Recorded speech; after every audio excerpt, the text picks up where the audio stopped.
The human genome contains over 3 billion individual base pairs, folded and compressed into these microscopic chromosomal structures.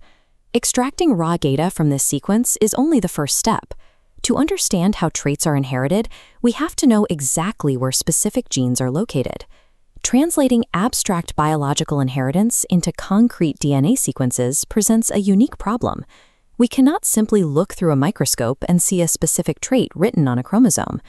Over the past century, geneticists solved this by building two entirely different types of maps. The first approach is linkage mapping. This is a statistical framework. It calculates the relative order of genes based entirely on the probability that they will separate during meiotic recombination. The second approach is physical mapping. This discards probability entirely and measures the absolute molecular reality of the DNA structure, counting the exact number of nucleotide bases between 2 points. The entire field of genomic cartography is structured around these two branches. One gives us the statistical logic of inheritance, and the other gives us the exact molecular hardware. Both frameworks are absolutely required to turn theoretical patterns of inheritance into an exact, navigable blueprint of life. We rely on the statistical map to find the rough neighborhood and the physical map to find the exact molecular address. In linkage mapping, the primary unit of measurement is the centimorgan. It is a relative metric, relying on a strict conversion rule. 1 centimorgan translates exactly to a 1% recombination frequency between two genetic loci. This frequency is generated by a specific biological mechanism. During meiotic prophase 1, homologous chromosomes pair up and physically swap segments of DNA. The closer two genes are on a chromosome, the less likely they are to be separated by this crossover event. However, this method hits a strict statistical limitation. Because chromosomes sort randomly, the maximum observable recombination frequency caps at 50%, even for genes located on the extreme opposite ends of the exact same chromosome. This cap exists because multiple crossover events mask the true genetic distance. If 2 crossovers occur between the same 2 genes, they effectively switch the alleles back to their original configuration.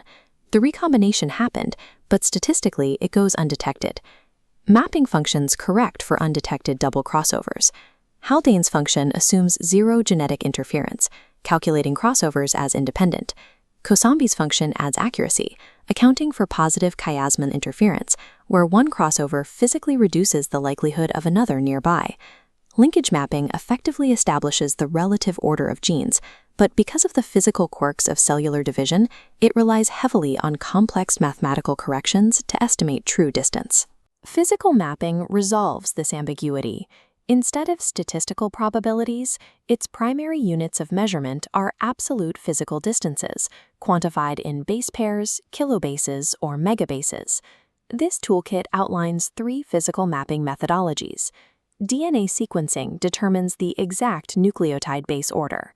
Restriction mapping uses endonucleases to cleave DNA, creating a unique fragment fingerprint. FISH uses fluorescent probes on chromosomes to macroscopically pinpoint anomalies, like leukemia genes. In somatic cell hybridization, researchers fused human and rodent cells. As they divide, hybrids preferentially lose human chromosomes. Grown on selective HAT medium, only clones retaining the human chromosome with a functional rescue gene survive, definitively mapping its location. Whether isolating intact chromosomes in a petri dish or running millions of fragments through an automated sequencer, physical mapping provides the definitive, hard-coded coordinates of the genome. A map is only useful if it has recognizable landmarks. In genomics, these landmarks are molecular markers, distinct sequences of DNA that reveal polymorphism, allowing us to connect the statistical linkage map to the absolute physical map. This diagram categorizes markers into dominant and codominant classes. Dominant markers use a binary presence or absence system, but cannot distinguish heterozygous genotypes. Codominant markers offer complete allelic resolution, producing distinct signals for both alleles, yielding massive genetic information per locus.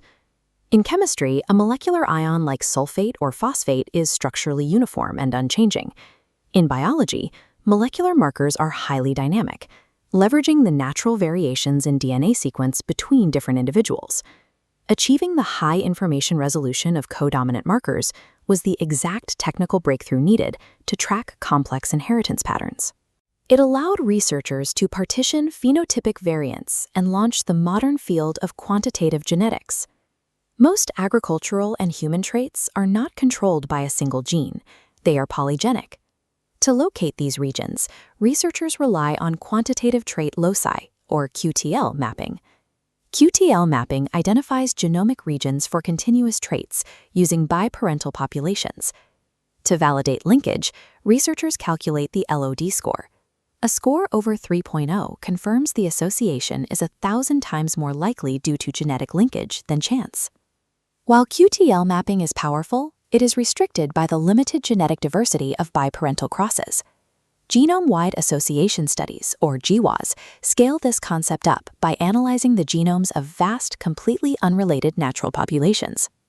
GWAS abandons controlled breeding and instead exploits historical linkage disequilibrium, the non-random association of alleles shaped by thousands of generations of natural recombination. This provides mapping resolution down to the single nucleotide level. The primary GWAS output is a Manhattan plot, displaying genomic coordinates against the statistical significance of millions of data points. Towering peaks pinpoint specific single nucleotide polymorphisms that are strongly associated with the causal genetic variants of complex traits. By deploying millions of high-density markers across natural populations, advanced mapping merges the statistical logic of QTL with the extreme physical resolution of GWAS, allowing us to hunt down the precise base pair origins of complex diseases.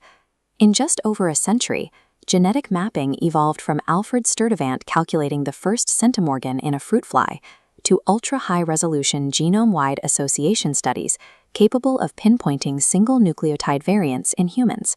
The entire discipline relies on maintaining two perspectives at once. Linkage mapping discusses the relative logic of inheritance, detailing how genes move together. Physical mapping gives us the exact molecular hardware, measuring the physical distance on the strand. Modern genomics effectively fuses these two concepts.